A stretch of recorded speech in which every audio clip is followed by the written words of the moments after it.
संस्कृत सनातन धर्म महात्म्य धर्म विवेचना।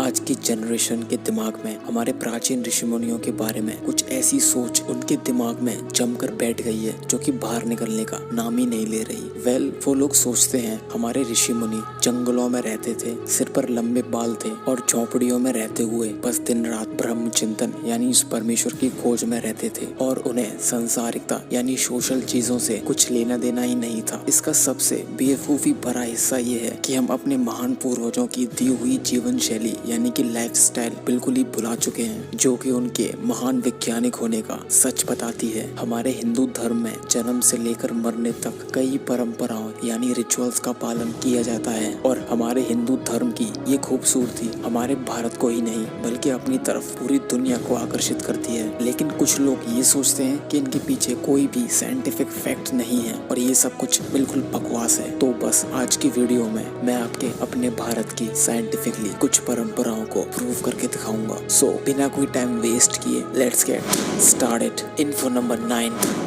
हिंदू परंपरा के अनुसार किसी भी धार्मिक अनुष्ठान या फिर पूजा पाठ से पहले आपके माथे पर तिलक लगाया जाता है। माथे पर तिलक लगाना बहुत शुभ माना जाता है और इसके लिए खास तौर से सिंदूर या फिर कुमकुम का यूज होता है। लेकिन आपको इसके पीछे का साइंटिफिक रीजन नहीं पता होगा तो सुनो। हमारे इस मानव शरीर में आंखों और माथे के बिल्कुल ठीक सेंटर पे एक नर्व यानी एक नस होती है। जब भी माथे पर तिलक या फिर कुमकुम लगाया जाता है तो उस नस पर एक प्रेशर यानी एक छोटा दबाव पड़ता है जिससे वो नर्व एक्टिव हो जाती है और उसी नर्व के चलते आपके पूरे शरीर का ब्लड सर्कुलेशन बेहतर तरीके से होता है और इससे आपके शरीर में ऊर्जा का संचार होता है और जिसकी वजह से आपका फेस ग्लो करने लगता है। और जो महिलाएं अपनी मांग में सिंदूर लगाती हैं उसमें हल्दी, चूना यानी लाइम और पारा यानी मर्क्यूरी होता है और जिससे आपका ब्लड प्रेशर कंट्रोल रहता है। लेकिन जो बाजार में बिक रहा है उसमें केमिकल्स के अलावा और कुछ भी नहीं है। तो फिर मैंने कुछ बढ़िया ब्रांड्स के हर्बल प्रोडक्ट की लिंक नीचे डिस्क्रिप्शन में दी है, जाके चेक करो।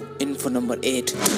हमारे यहाँ किसी से मिलते समय या फिर ग्रीट करते समय हाथ जोड़कर प्रणाम किया जाता है। अगर इसे अपनी भाषा में बोलूं तो इसे नमस्ते या फिर नमस्कार करना कहते हैं, जो कि दूसरे के लिए सम्मान का प्रतीक होता है। तो इसके पीछे का साइंटिफिक फैक्ट ये है कि जब हम हाथ जोड़कर किसी से प्रणाम करते हैं तब हमारी उंगलियों के टॉप एक दूसरे के संपर्क में आते हैं और जिसकी वजह से उंगलियां एक दूसरे पर छोटा प्रेशर क्रिएट करती हैं और ये छोटा प्रेशर यानी दबाव और ये बिल्कुल एक्यूप्रेशर की तरह काम करता है। और ये एक्यूप्रेशर हमारी आंख, कान, नाक और दिमाग के लिए बहुत फायदेमंद होता है। और कुछ फेमस रिसर्चर का ये भी कहना था कि अगर आप किसी से मिलते वक्त उस इंसान से प्रणाम या फिर नमस्ते करोगे तो आप उस इंसान को एक लंबे समय तक याद रख पाओगे। Info number 7।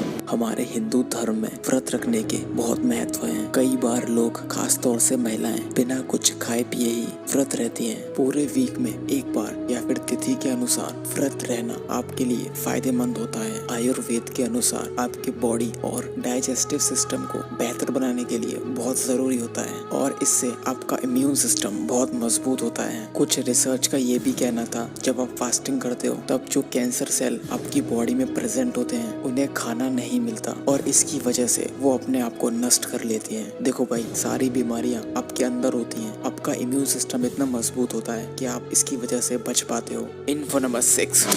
हमारी भारतीय संस्कृति में जमीन पर बैठकर खाना खाना यानी कि भोजन करने को सबसे उत्तम माना जाता है। हालांकि शहरों में ऐसा कुछ भी नहीं है, लेकिन गांव और कस्बों में आज भी लोग जमीन पर बैठकर खाना खाते हैं। इसके पीछे का साइंटिफिक रीजन ये है, हमारे योग शास्त्रों में पालकी लगाकर बैठने को प्रमुख आसन बताया गया है। पालकी लगाकर बैठने को सुखासन या फिर पद्मासन भी कहते हैं। जब हम इस आसन में बैठकर खाना खाते हैं तब हमारा ब्रेन को एक मैसेज जाता है और उस मैसेज के थ्रू वो हमारे सिस्टम के डाइजेस्टिव ट्रैक्ट्स को एक्टिव कर देता है और जिसकी वजह से हमारे फूड का ब्रेकडाउन अच्छी तरीके से हो पाता है। और जो लोग हमेशा ही बेड पर बैठकर या फिर खड़े होकर खाना खाते हैं उनको गैस, एसिडिटी, IBS, ब्लोटिंग ये सारी दिक्कतें होना स्टार्ट हो जाती हैं। Info number 5।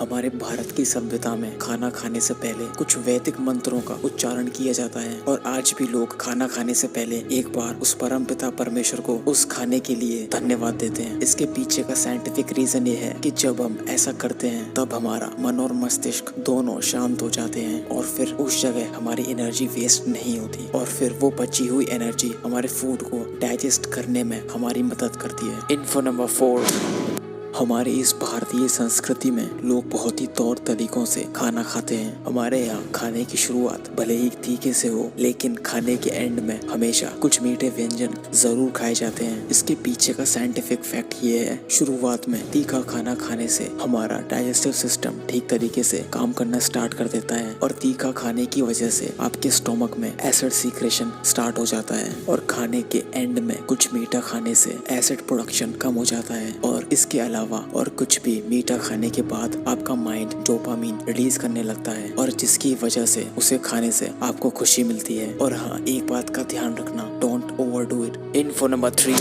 दोस्तों आपने देखा ही होगा कैसे हमारे यहाँ हर एक लेडीज के नाक और कान छिदे हुए होते हैं और दोस्तों केवल यही नहीं बल्कि कुछ जेंट्स भी अपने कान छिदवाते हैं। तो ये परंपरा हमारे हिंदू धर्म में कई सालों से चली हुई आ रही है। तो इसके पीछे का साइंटिफिक फैक्ट ये है, एक नर्व यानी कि एक नस जो कि आपके कान से होते हुए आपके दिमाग तक जाती है। कान छिदवाने से इस नस का ब्लड सर्कुलेशन बहुत ही बेहतर तरीके से होता है और जिसकी वजह से आपकी कंसंट्रेट, विजुअलाइज और क्रिएट करने की एबिलिटी कई गुना तक बढ़ जाती है और आपका माइंड स्टेबल और पीसफुल स्टेट में रहता है। इसके बारे में ऐसा भी माना जाता है कि ऐसा करने से इसका पॉजिटिव इफेक्ट आपके बोलने पर भी पड़ता है।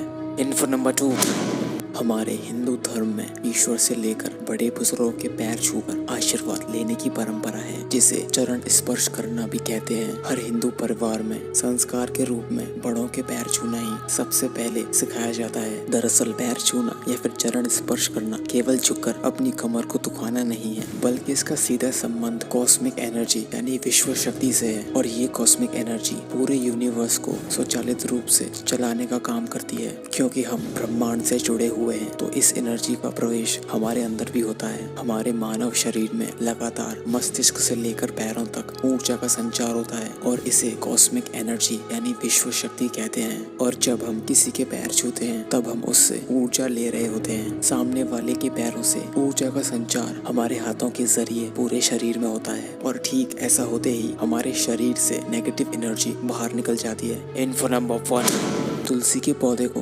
लक्ष्मी मानकर हर घर में उसकी पूजा होती है। ऐसा माना जाता है कि ये सब करने से घर में सुख, समृद्धि और खुशहाली आती है। लेकिन इसके पीछे का साइंटिफिक फैक्ट आपको बिल्कुल चौंका देगा। देखो, इस हर को आयुर्वेद में बहुत सारी मेडिसिन के रूप में यूज किया जाता है। देखो, जो तुलसी होती है ना, वो antibiotic, anti inflammatory, anti allergic and stress buster होती है। वैसे इस हर्ब के फायदे तो बहुत हैं, लेकिन मैं आपको कुछ इंपॉर्टेंट वाले बता रहा हूँ। देखो, एंटीबायोटिक से मेरा मतलब है अगर आपको कोई भी फीवर से रिलेटेड प्रॉब्लम है तो आप इसका काढ़ा बनाकर यूज कर सकते हो। और एंटी इन्फ्लेमेटरी से मेरा मतलब है बॉडी पर कहीं भी इन्फ्लेमेशन यानी सूजन हो तो वो इस हर्ब के यूज करने से बिल्कुल ठीक हो जाती है। नेक्स्ट है एंटी एलर्जी। इसका मतलब तो आप लोग समझ ही रहे होंगे, काफी सारे लोगों को बहुत सारी एलर्जी होती है, लेकिन इसका यूज करने से वो भी बिल्कुल ठीक हो जाती है। नेक्स्ट है स्ट्रेस बस्टिंग। देखो, इस हर्ब को यूज करने से हमारी body stress busting hormone release करने लगती है, यानी कोर्टिसोल और डोपामिन रिलीज करने लगती है। ये जो कोर्टिसोल हार्मोन है ना, ये एक स्ट्रेस बस्टिंग हार्मोन है। ये हार्मोन आपके डे टू डे स्ट्रेस को कंट्रोल करने में मदद करता है और ये डोपामिन हार्मोन आपको मोटिवेटेड फील कराता है। और जो लोग ये सोच रहे हैं कि ये सब मैं अपने मन से बोल रहा हूँ, तो रुको मैं आपको दिखाता हूँ। अब इसे पढ़ो। It is believed to purify expectorants and call the wonder herb. इतनी सारी प्रॉपर्टीज एक ही हर्ब में, क्यों कमाल है ना। और इसी के साथ साथ तुलसी हमारे आसपास का एनवायरमेंट एकदम शुद्ध रखती है और पॉल्यूशन का असर कम करती है। अब मेरी एक और बात सुनो, ये जो तुलसी का पौधा है ना, हमारे आसपास तुलसी के 2 तरह के पौधे अवेलेबल होते हैं। आयुर्वेद के अनुसार तुलसी यानी होली बेसिल 3 तरह की होती है, श्यामा,